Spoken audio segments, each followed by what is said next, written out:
Banyak orang mengatakan, kan orang kafir juga melakukan kebaikan.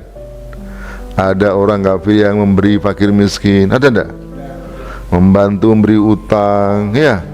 Ada, memberi bantuan, menyembuhkan, itu mengobati orang sakit, ya, dan segala macamnya. Ada kebaikan-kebaikan yang dilakukan oleh orang kafir.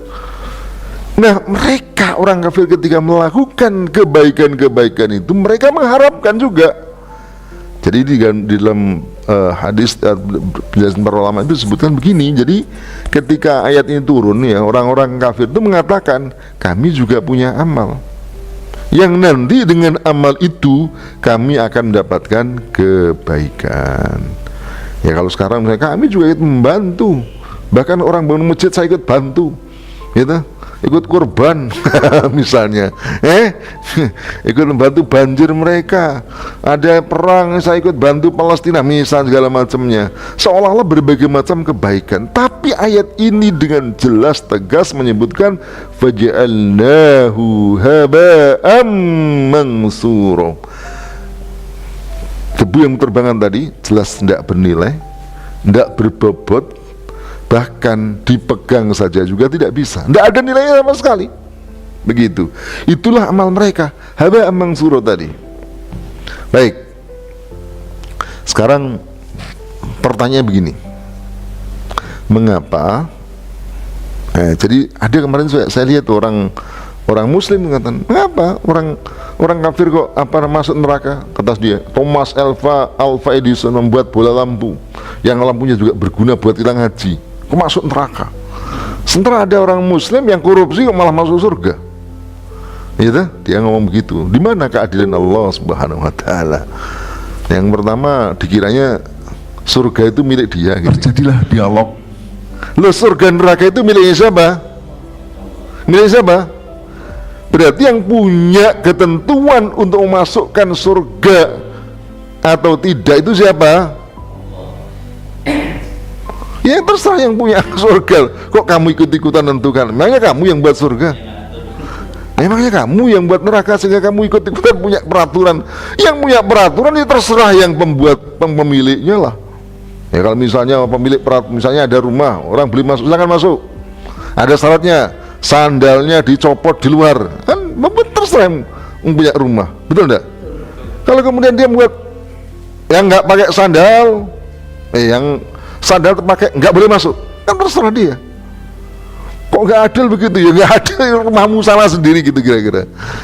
Nah, jadi semua itu ya kita naik pesawat, naik pesawat ada ketentuannya, haruslah beli tiket lah, ini itu, bahkan sudah tiket juga harus ada KTP, tunjukkan KTP dan segala macamnya. Ya terserah yang punya pesawat membuat ketentuan seperti itu.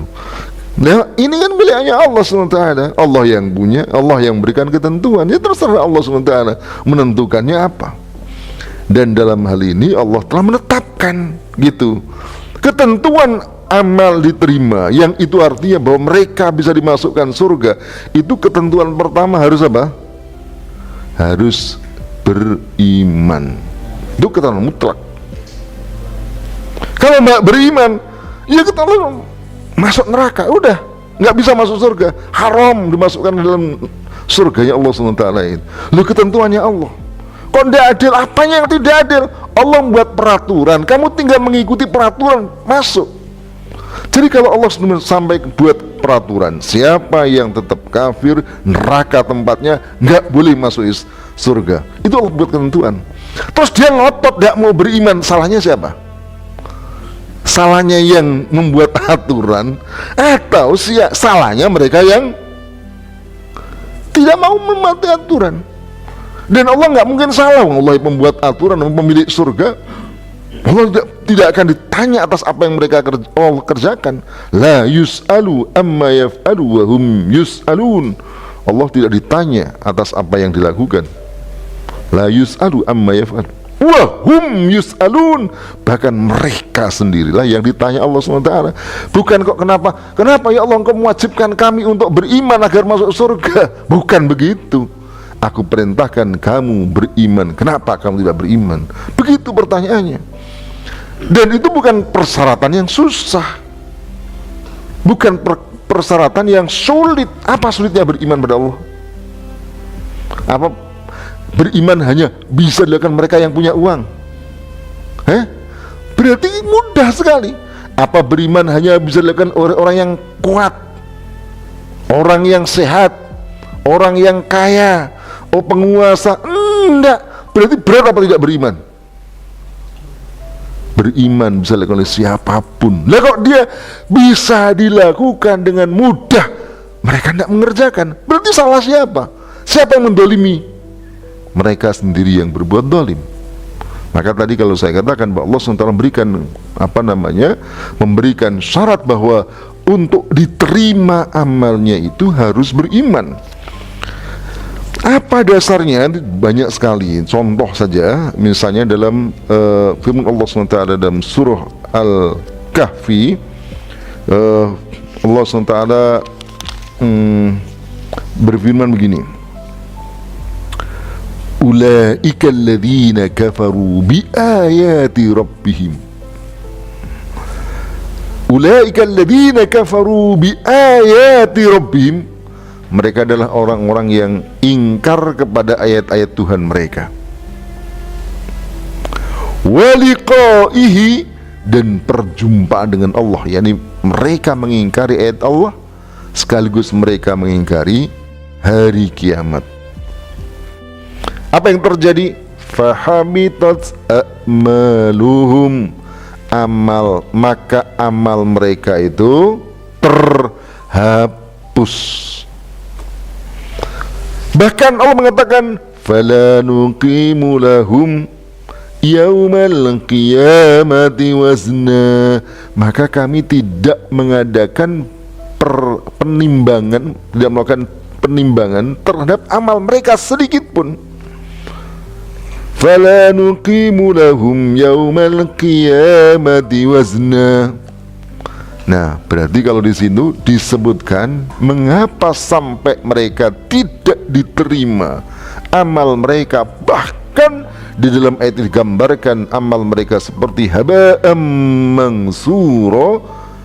Dasarnya adalah karena tidak beriman.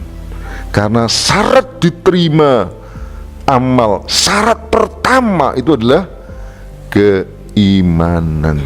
Tidak ada iman berarti nggak diterima. Jadi kalau mau dibuat rumusnya, rumus itu ya, kekufuran itu pengali nol.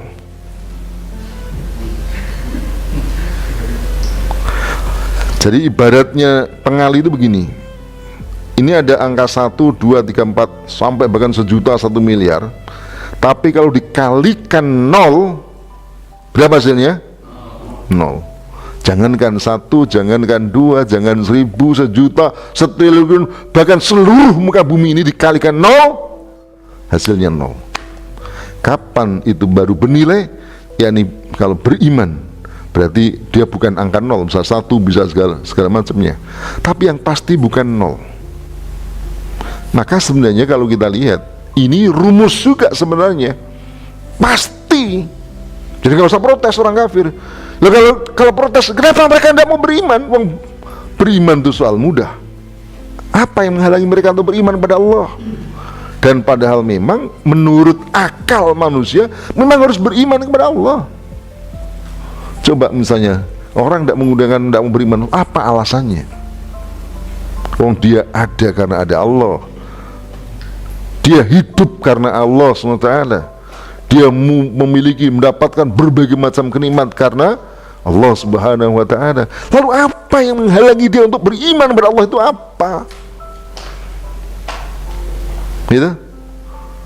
Nah itu, jadi berarti kalau kita lihat keimanan inilah yang menjadi dasar kenapa amal mereka tidak diterima.